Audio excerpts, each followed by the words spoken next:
Gracias nuevamente por asistir. Nosotros en este momento del festival nos sentimos muy contentos de recibir aquí en Feratum y en Tlaxcala, de recibir a Berta Navarro, que ya pues desde el momento en que yo le hice la invitación a Feratum, pues la verdad es que pues aceptó, muy amable, y te lo agradezco mucho que hayas hecho ese esfuerzo. Sé que tu agenda es muy apretada y que pues a veces es complicado, pero qué bueno que ya estás aquí, eso es lo importante. Y pues cuando nosotros anunciamos que ibas a venir, la verdad es que mucha gente pues sí nos escribió y nos preguntó, y la verdad que quería nuestro público estar contigo, porque hay gente que pues evidentemente no ha tenido la oportunidad de escucharte. Y bueno, pues este momento, esto va a ser una charla pues con Berta, hablando pues de su carrera, y bueno, pues la gente que quiera preguntar también pues al final sobre la carrera de tu trayectoria. Y bueno, pues voy a ceder la palabra a Isaac, que también va a estar aquí moderando. Berta, muchas gracias nuevamente, y gracias.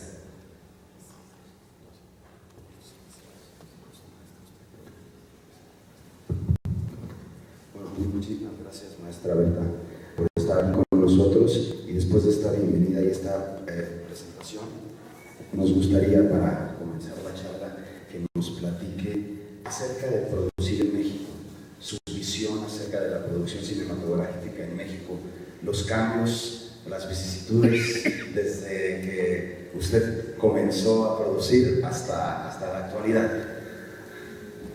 Bueno, pues producir siempre es la tarea de llevar a cabo un proyecto y de no solo conseguir que se organice y se haga y se financie, sino también yo en lo particular soy cineasta primero que productora, y amo mucho el cine. Entonces para mí fue siempre como una oportunidad de vida muy importante, y el privilegio de ser una persona que pudo hacer lo que quería hacer, lo que más le gustaba. Entonces ya a partir de ahí yo reconozco que fui tan afortunada. Entonces pues yo empecé a hacer un cortometraje justamente en el 68 con Ole Duque, Rafael Castanedo, Alexis Grivas, y bueno, de eso ya hace 50 años. Ese fue mi inicio, y después ya organicé poder hacer RIT México es urgente. Voy a tomar un poquito de agua. Es mi primer largometraje. Y es un largometraje que lo que me enseñó, antes que nada, es que el cine es pura colaboración y que tenemos que trabajar todos juntos y aportar todos el talento y lo que uno sabe hacer. Y la pudimos hacer primeramente por el entusiasmo, porque éramos jóvenes, y por la energía que teníamos, porque sí marcamos como un cambio muy fuerte en la cinematografía al hacer cine independiente, al no esperar a ver si se nos abría un espacio en el cine, en la industria del cine, que ya estaba como decadente, ¿no? Y bueno, era también una lucha por hacer y por expresarnos nosotros, los jóvenes de ese momento. Y bueno, ese ímpetu y ese cambio narrativo que hubo a partir de esta película y de varias que se hicieron en ese momento, Casals, con Ripstein, con Pons, o sea, toda una nueva generación en esta, y trayendo también una narrativa distinta a la que ya se estaba agotando, ¿no? Y bueno, ese fue mi primer paso. Ese primer paso pues nos llevó también a Cannes y ese fenómeno de que hay que ser reconocidos primero afuera para que aquí te abran un espacio sigue siendo, por desgracia, el tema, ¿no? Siempre cuesta trabajo que aquí mismo reconozcan el enorme talento que se tiene en este país y en la cinematografía en particular, bueno, de donde yo vengo.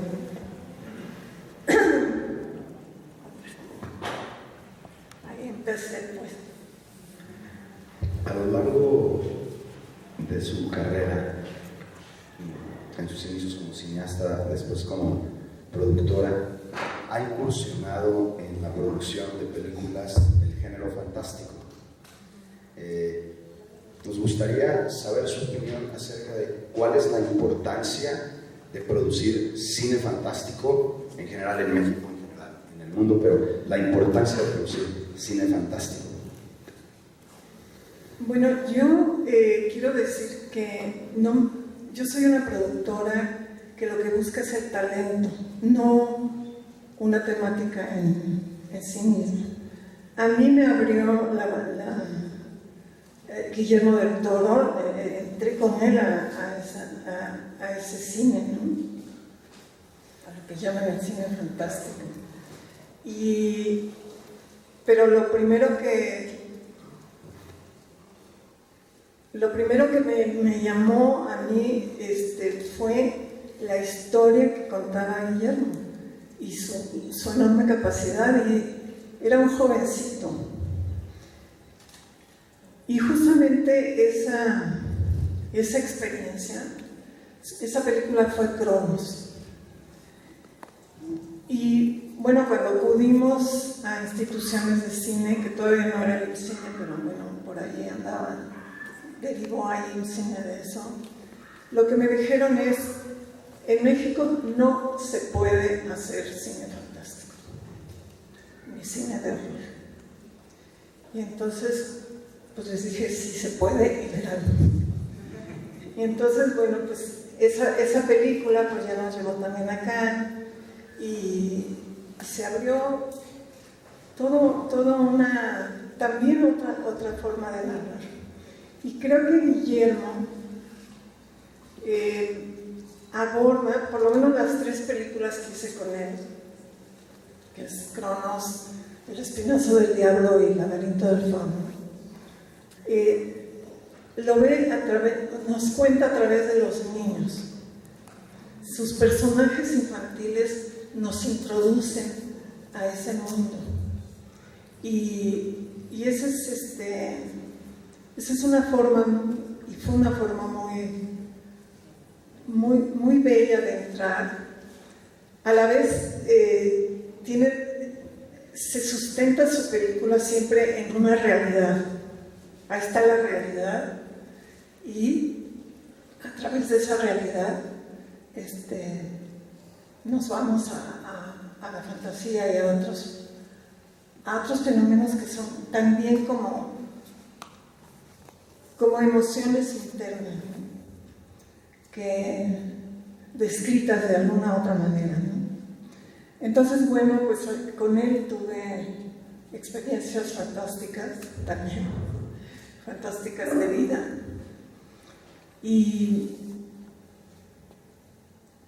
por ejemplo, él aborda también, es muy claro en su última película, él aborda al monstruo no como el malo, siempre como hay una forma también en estas narrativas donde los monstruos son malísimos, ¿no? Y él tiene como más bien su aproximación es a la otredad, más que a lo muy fantástico o muy de horror, ¿no? Y bueno, pues todos sus personajes tienen una gran complejidad, pero también son de una enorme bondad. En el laberinto, pues, también enmarca las historias. El laberinto lo pudimos realizar con más facilidad, y también la otra, El Espinazo del Diablo, en España, por el marco histórico. Era como más fácil estar entre el fascismo y los no fascistas, ¿no? Entonces, ese marco te permite no perder tiempo en estar explicando aquí y allá. Porque las historias en un inicio estaban en México, en el periodo de la Revolución, y era mucho más complejo estar explicando el marco histórico. Y cuando ya lo aterrizamos en España, que además ahí se pudo hacer, porque aquí era más difícil, ya eran presupuestos mucho más altos, pues ese marco histórico nos permitió una libertad enorme para entrar ya al mundo y a la historia que quería contar. Bueno, Berta, yo quisiera preguntar un poco y abundar en lo que fue Cronos, que pues, este año también estamos festejando su 25 aniversario, y que nos platicaras un poco sobre, comentaste que nadie creía en el cine fantástico en esa época, y estamos hablando de la época de los 90s, cuando en México bajó la producción de cine a muy pocas películas, a 3, 5, 9, por ahí se producían. Entonces encontrábamos en un momento difícil en el cine en general, y una historia como esta, pues ya dices que mucho menos, ¿no? Mucho menos le daban la apertura.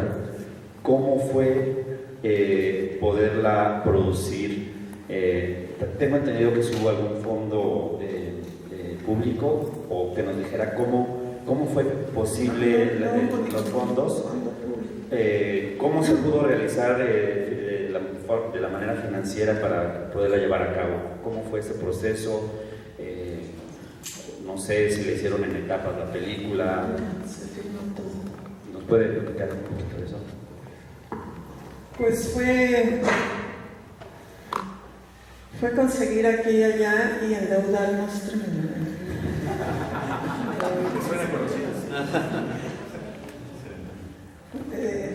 Fue muy difícil en ese sentido, pero pues ahí despega Guillermo del Toro y tuvo como un reconocimiento inmediato en la industria norteamericana y en Europa. Entonces, bueno, por ejemplo, en España se exhibió durante un año esa película, y eso fue maravilloso, ¿no? O sea, que dure tanto tiempo una película te habla de su conexión con el público de otra manera, ¿no? Nosotros desgraciadamente no tuvimos más que unas semanas de exhibición.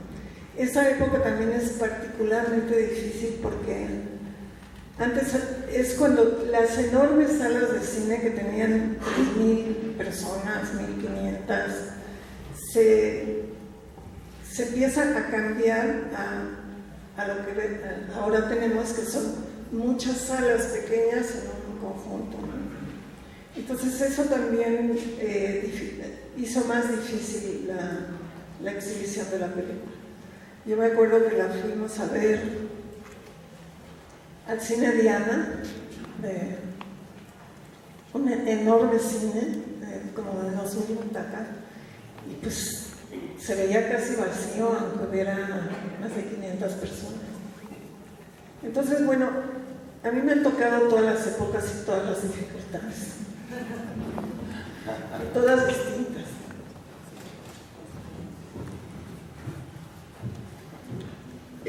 perfeccionando esas producciones. Por ejemplo, en El Espinazo del Diablo, donde participa también del productor Agustín Almodóvar y del productor ejecutivo Pedro Almodóvar, ¿cómo surge esta unión entre Guillermo, usted y los Almodóvar para realizar El Espinazo del Diablo? Bueno, ellos vinieron al Festival de Guadalajara de ese año, donde se exhibió la película, y se exhibió Cronos, y les fascinó. Y luego pues ya nos dijeron, la próxima la hacemos. Y ahí pues ya tuvimos el primer encuentro, estuvimos en casa de Guillermo, platicamos mucho. Y bueno, de ahí surge el contacto con los Almodóvar y efectivamente pudimos hacer, aunque Guillermo hizo otras cosas antes, en medio, pudimos hacer El Espinazo del Diablo. Y esa en particular fue una película de puros niños. El casting fue como de más de casi un año. Y trabajar con niños es algo muy especial. Y para todos. Yo, por ejemplo, no dejaba a las mamás que se acercaran. Nada acerca del rodaje. Y ni que hablaran, ni que les dijeran cómo tenían que hacer. Los tenía muy, muy en otro lado. Y Guillermo tiene una capacidad como de sacar de cómo jugar con ellos. Tiene una capacidad para trabajar con niños muy especial. Creo que Guillermo ha podido conservar al niño en él. Es absolutamente un adulto, pero ahí está el niño. No se olvidó de él. No soy en el camino de ser adulto, no lo abandonó. Muchas veces nosotros sí tenemos muy abandonado a nuestro niño personal. Entonces, bueno, ese trabajo con niños fue fantástico, difícil, pero fue una experiencia muy bella. Berta, hablas de estas tres películas que se hicieron, vaya, una llevó a otra y así. De estas tres películas se ganaron la confianza, evidentemente, pues, de productores y de distribuidores. La pregunta es, ¿se fue haciendo más fácil el camino? En la primera que fue Cronos, pues ya comentaste que pues ahora sí que a endeudarse y a ver cómo se paga después. Pero en las otras, ¿cómo fluyeron? ¿Ya fue una manera más fácil? Y en la tercera ya fue todavía mucho más fácil. Entiendo que todas tienen sus dificultades, pero ¿cómo fue esa parte? Sí, evidentemente el financiamiento fue mucho más fácil tener de coproductores a los Almodóvar, hacerlo allá en España. Y ya Laberinto del Fauno, digo, no son producciones seguidas, o sea, pasan años, hace otras cosas.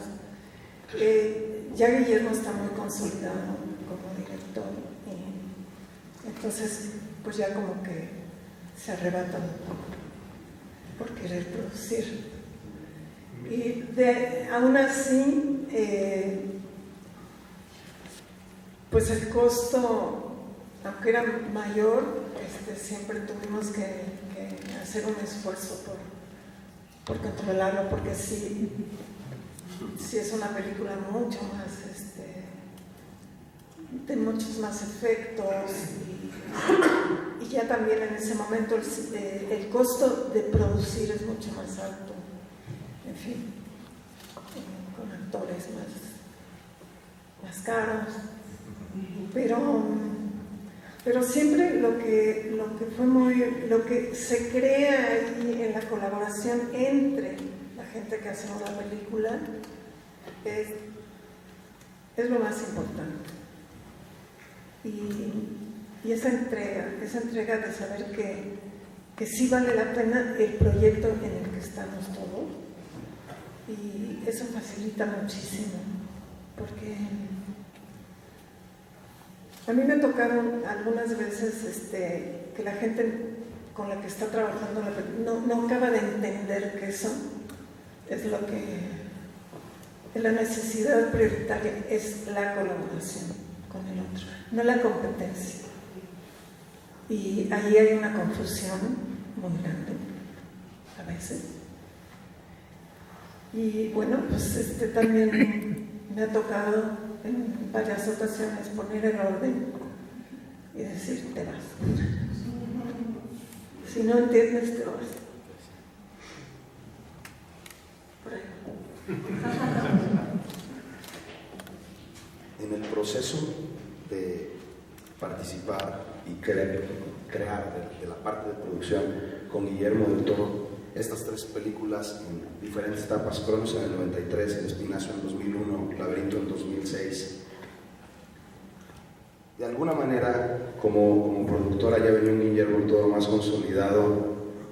Usted visionaba, ahora que escoge los proyectos por talento, usted visionaba que su mancuerna con Guillermo iba de alguna manera incluso a producir una revolución y una transformación cultural cinematográfica en México y en el mundo. Pues yo he hecho muchas más películas que esas tres. Claro. Y he trabajado con gente muy, muy talentosa. Un poco nos hemos, por supuesto, Guillermo es talentosísimo, y un poco por el contexto también de este festival estamos enfocándonos en él más, en su cine, en sus personajes, ¿no? Pero bueno, en todas yo lo único que realmente busco es el talento, y a la primera que realmente tiene que gustarle mucho el guión y la historia es a mí, porque de ahí me tengo que mover durísimo. O sea, sí es una entrega y un trabajo muy, muy duro, no es fácil producir. Entonces la primera que tiene que estar realmente convencida de que vale la pena tengo que ser yo. Y en ese sentido, yo sí siento que por ahí me he encontrado al talento, y por ahí me he encontrado las historias distintas, ¿no? Y distintas narrativas. Y yo lo que sí pienso que es muy, muy importante es darle a esa historia lo que requiere, facilitarle la creación de ese mundo, y que no hay recetas. Para mí no hay una receta, y no la hay. O sea, es la potencia de esa historia lo que realmente me mueve, me mete en hacer el trabajo, pero también es esa convicción de que estamos dando al público algo que también vale la pena, que va a ser una experiencia que les va a llegar, que los va a mover, y bueno, creo que ese es mi compromiso como productor. Yo no me veo haciendo recetas y diciendo, ahora sí voy a hacer mucho dinero. No va por ahí. Por lo menos a mí eso no me mueve. Y el productor, usted lo primero que se enfoque es en el guión. Le gusta un guión, va a dar todo.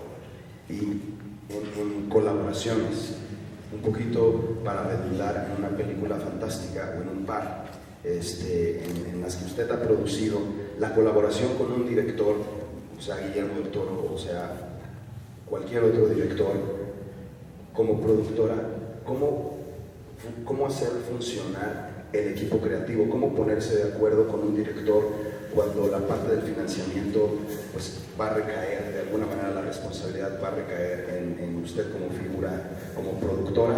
¿Y cómo ir confeccionando equipos, por ejemplo, desde El Espinazo del Diablo con Guillermo Navarro en la fotografía, eventualmente Eugenio Caballero en la dirección de arte de Laberinto del Fauno, y que terminan en repercusiones internacionales, lo que para usted y para pues, mucha gente significa ganar un Oscar, o las nominaciones y el reconocimiento internacional y el valor de la obra cinematográfica? ¿Cómo como productora negocia con un director el talento que debe de estar involucrado en una película? Bueno, en primer lugar, él también sabe muy bien lo que quiere. Con Guillermo Navarro, que es mi hermano además, él fue el que me presentó a Guillermo del Toro, porque ya había trabajado juntos. Y me dijo, este chavo tiene mucho talento. Y entonces trabajaron juntos muchísimas más películas. Y el caso de Eugenio Caballero sí fue que yo le dije a Guillermo del Toro, es buenísimo, y era muy muy joven, y Guillermo no lo conocía bien y tenía dudas, pero me dijo, ¿tú le apuestas todo? Y dije, sí. Entonces, pues ahí está también Eugenio Caballero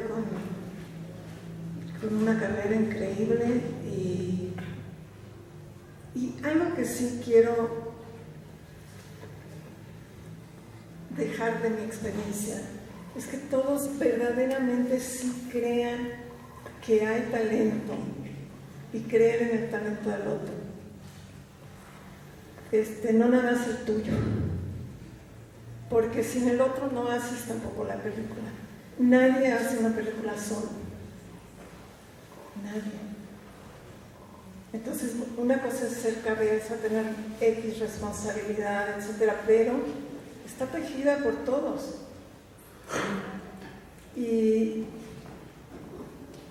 pensar realmente es como creer en que aquí sí se puede. O sea, de pronto yo siento que ha habido periodos en donde no se cree, y como mexicanos tenemos un problema brutal, que es que las salas de cine nos dan puras películas de Hollywood, y el público ya no sabe ver otra cosa, o no puede, o le da flojera, o dice, ay, pero es muy lenta. O sea, denle chance como público al cine mexicano y al cine del mundo, y que hay que correr a ver una película porque si no te la quitan, pero córranla y véanla. O sea, si no ve uno cine del mundo, también estás aquí. Ahí sí hay una bronca fuerte, y que la tenemos que demandar como sociedad, como público, como todo. Hay que exigir, hay que ser más exigentes. Y bueno, pues eso de que en la Cineteca, que es una especie de milagro para todos los que sí queremos ver cine, pues está saturada, y es en el único lugarcito que puedes ver cine de otras partes. Y luego, yo he producido también cine latinoamericano, y de pronto me encuentro con que te dicen, ay no, pero tiene un acento que no le entiendo. ¿Qué? Es español. Ay, pero tiene acento. Así no llegamos a ningún lado, o creer que son mejores los de afuera, y no creer en uno. No nos podemos conformar con la exhibición que tenemos.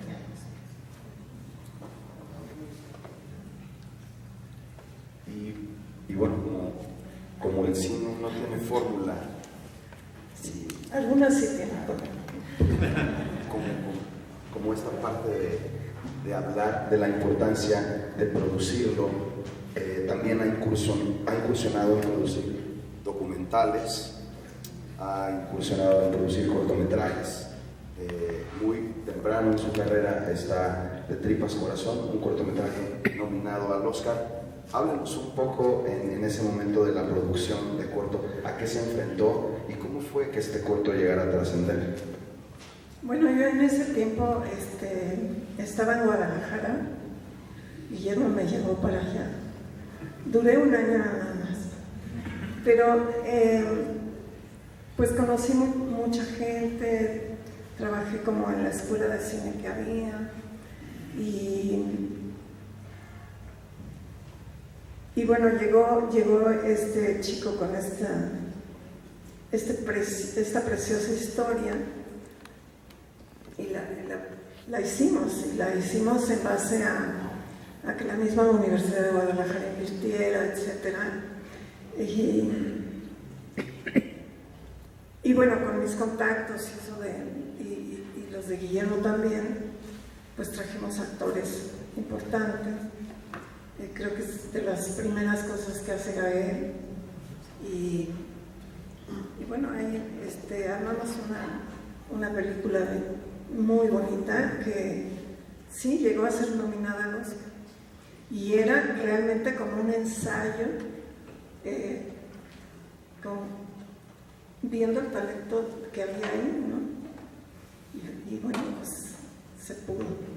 Ya no me quedé mucho más en Guadalajara.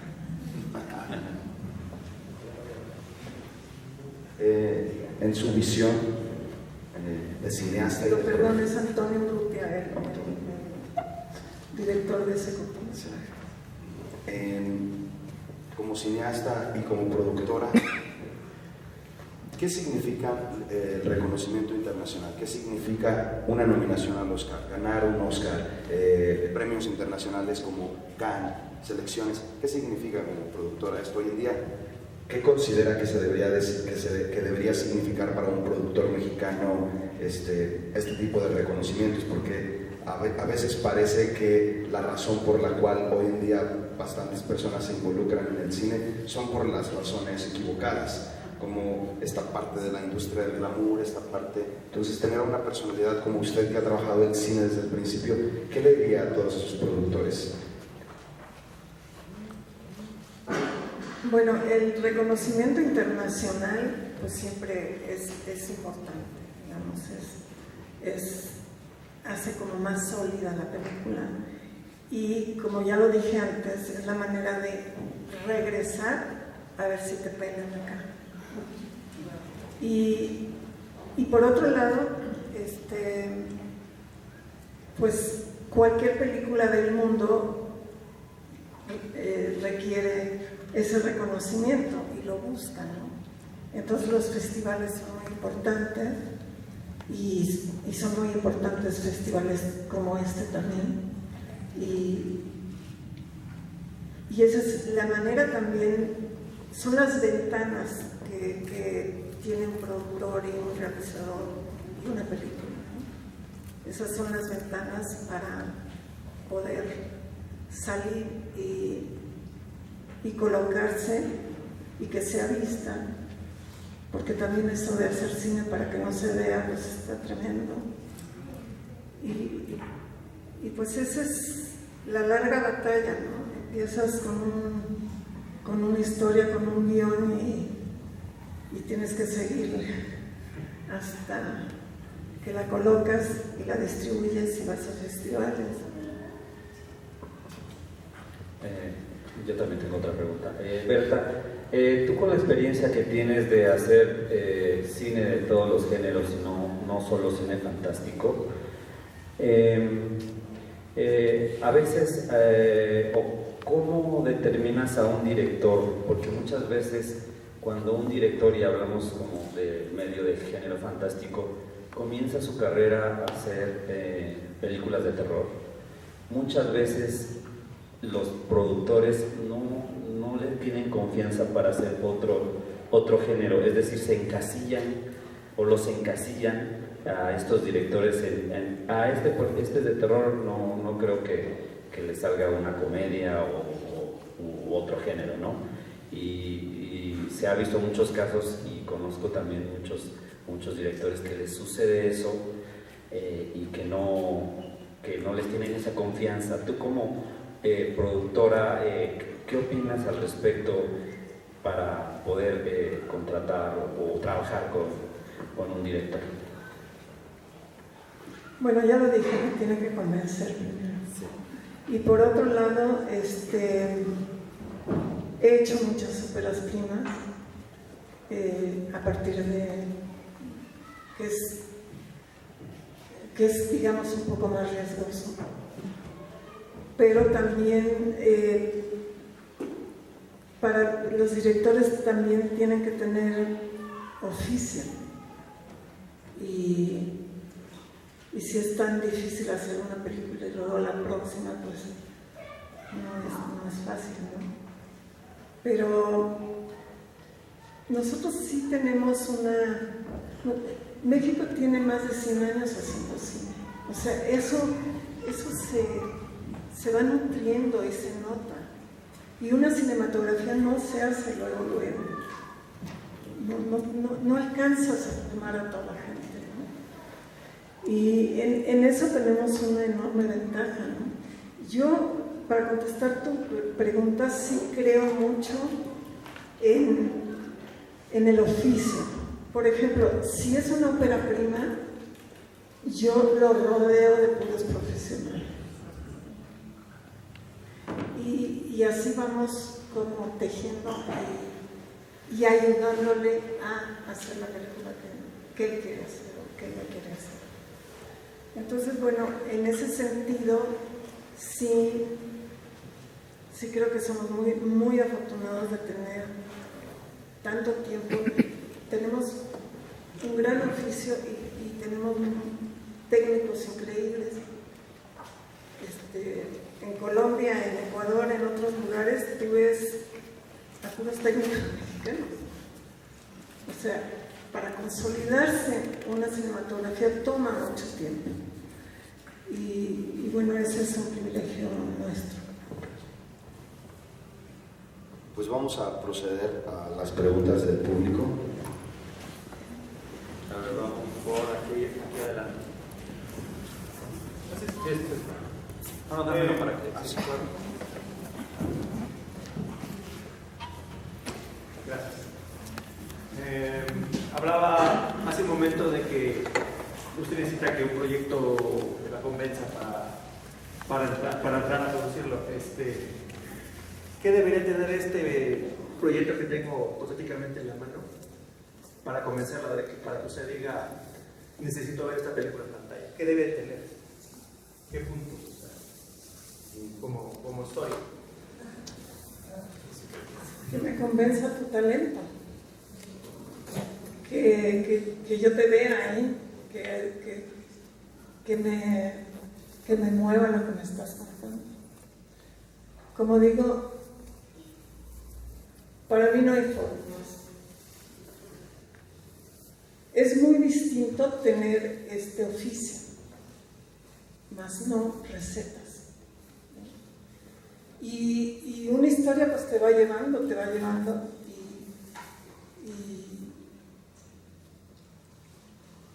y no creo que tengas así como el ABCD.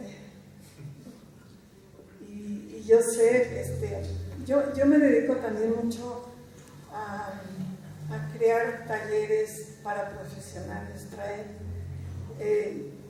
yo he podido como esas conexiones que tengo a nivel internacional también, invito gente para que ayude a nuestra cinematografía, ¿no? Entonces ahí también pienso que es muy importante esa formación profesional y ese diálogo, más allá de que constantemente lo necesitamos. No es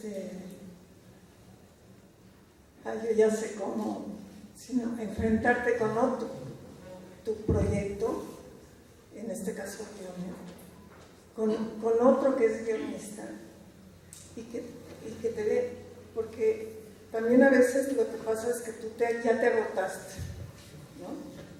Y necesitas la visión de otro, de tu propio trabajo. Entonces, bueno, yo he creado esos talleres, también el de música para cine, a Eduardo, que ha colaborado conmigo muchos años, Eugel, Andrés, en fin, también tengo otro taller que es ver el personaje, pero ya con actores, personaje, actor, director, y entrarle ahí, porque también como productora veo que es más fácil eso, que cuando ya estamos con todas las cámaras, todo el gasto encima. Pero bueno, pues ese es un lado que, más allá de producir películas, considero que se tiene que hacer, que lo he podido hacer, y a veces no, porque pues requiere apoyos del Instituto de Cine y de otros, pero he hecho mucha colaboración con el Sundance Institute. ¿Cómo acceso uno a esos talleres? Pues también enviando el proyecto que quede seleccionado, pero bueno, son talleres que no son enormes, ¿no? Son más bien máximo 10, 11 personas. ¿Dónde uno puede inscribirse? Sí. O se realiza la convocatoria. Acá. Sí, yo creo que no podemos irnos de aquí sin que nos hables del último documental de Ayotzinapa.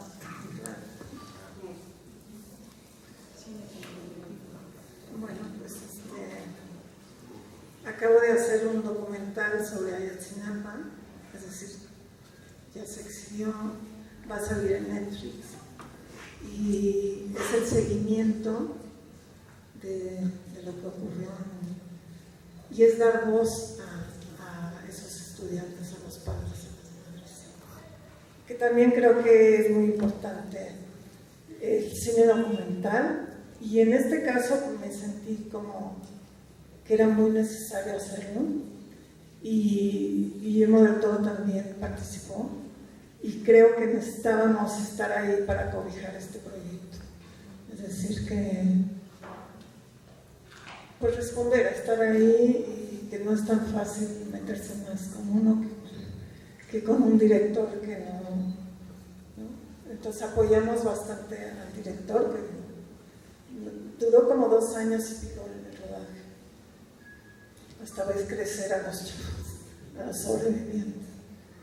Y bueno, ya lo vamos a pasar pronto, y espero que lo vean, porque sí también hay un compromiso con las realidades de mi país,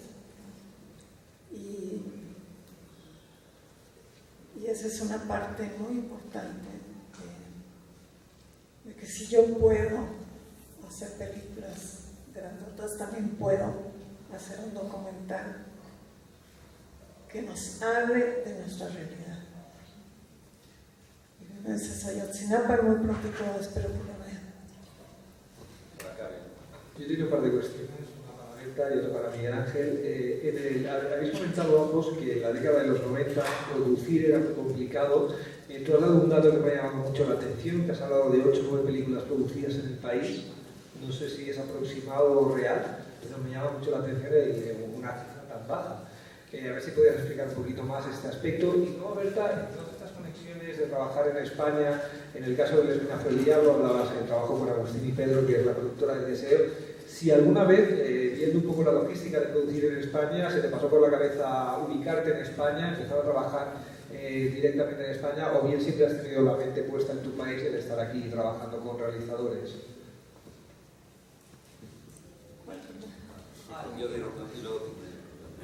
Bueno, comentaba al inicio que en el momento en que nació nació Cronos, pues fue un momento muy difícil del cine, fue el Tratado de Libre Comercio, estaba el presidente Salinas, entonces él hizo unas reformas a la ley de cinematografía y de hecho los estudios más grandes que teníamos en México, que eran los estudios Churubusco, lo redujo a, no sé si a la mitad o menos de la mitad.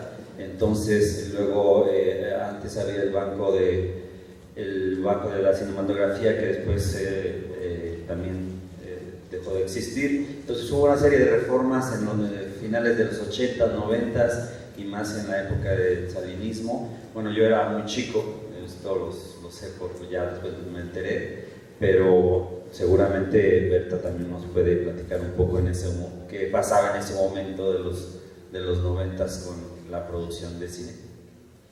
Sí, se redujo a 7 películas y se producían como 100. Y fue una labor de años. Y personalmente con muchas gentes de mi generación, y con María Rojo también, en que nos pasábamos en la Cámara de Diputados para sacar una ley de apoyo. Y así se fue formando los fondos.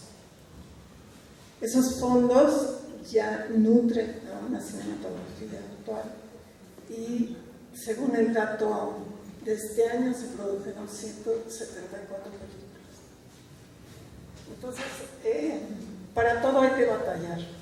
Y eso sí se los digo a todos. O sea, si no es una cosa, va a ser otra, pero siempre hay que estar luchando por el espacio, por la expresión y por que nuestra cinematografía siga viva este año.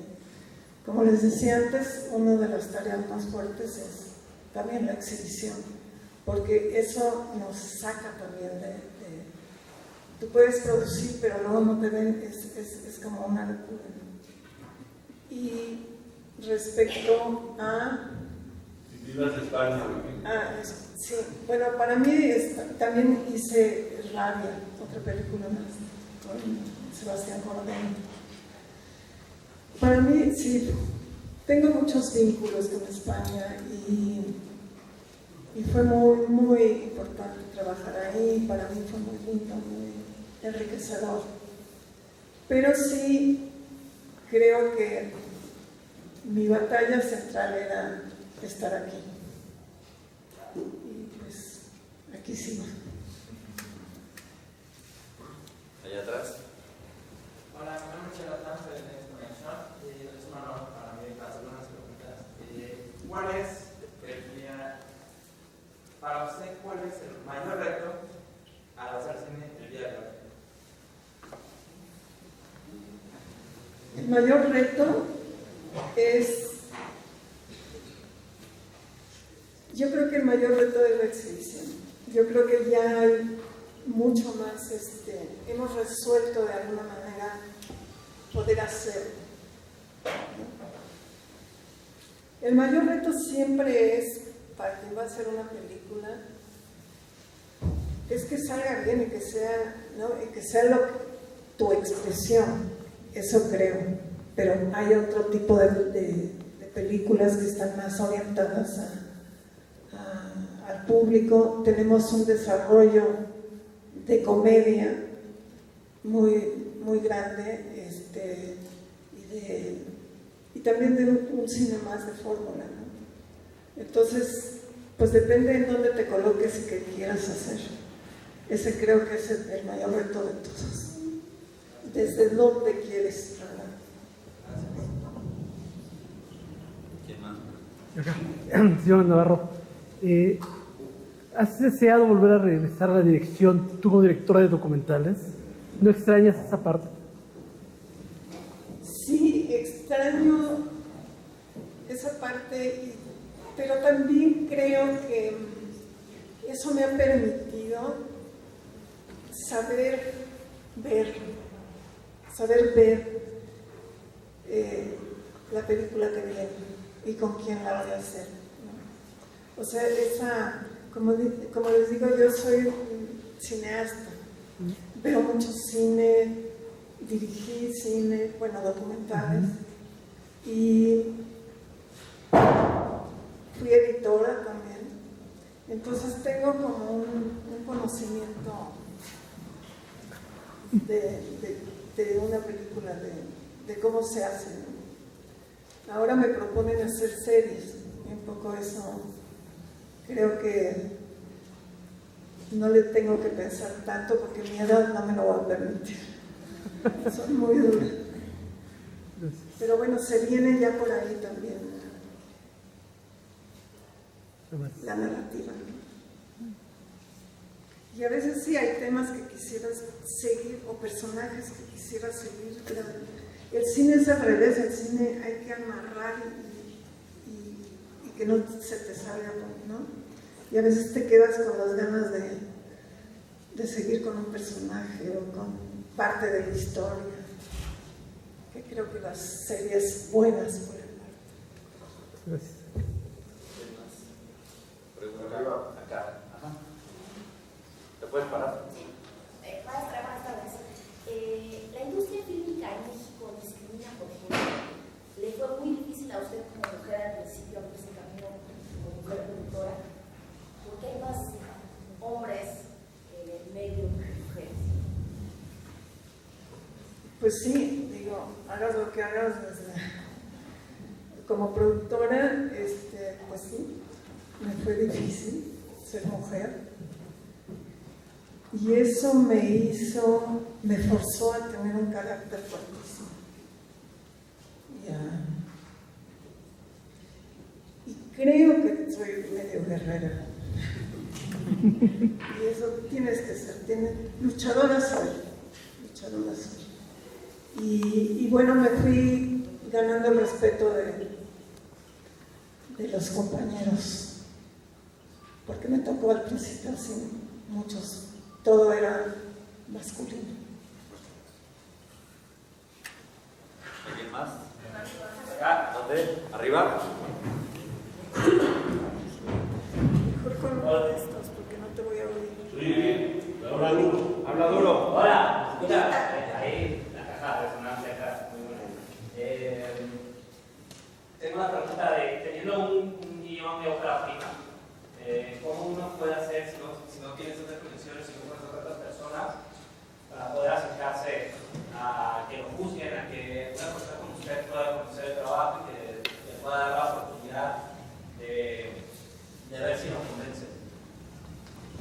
Bueno, a través de el instituto, los fondos, el camino que agarra una ópera prima también, que va por ahí, a mí me toca ver bastantes proyectos. También colaboro en ese sentido.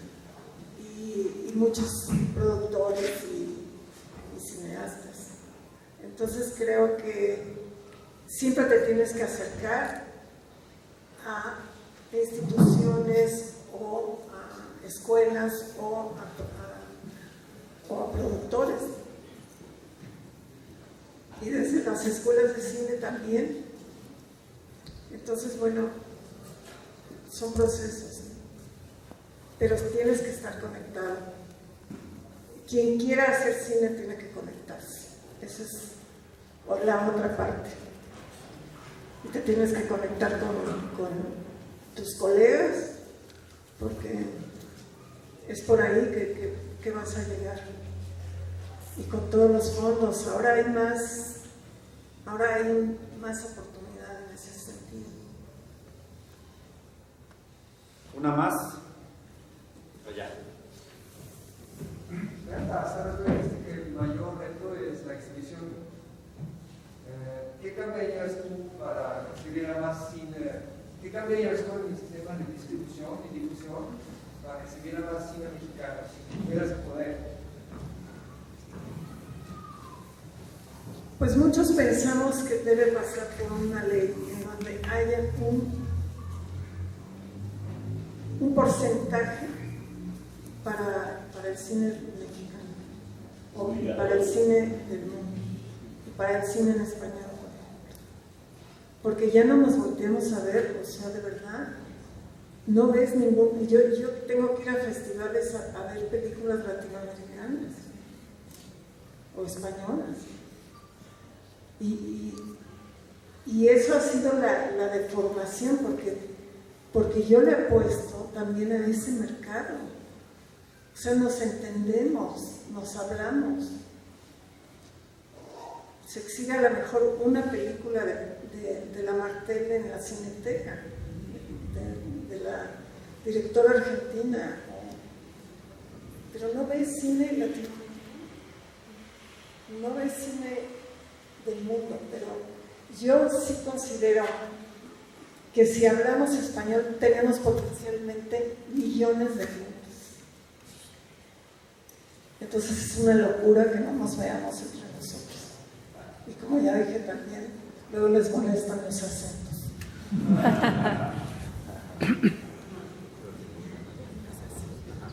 Bueno, pues le damos un aplauso, por favor.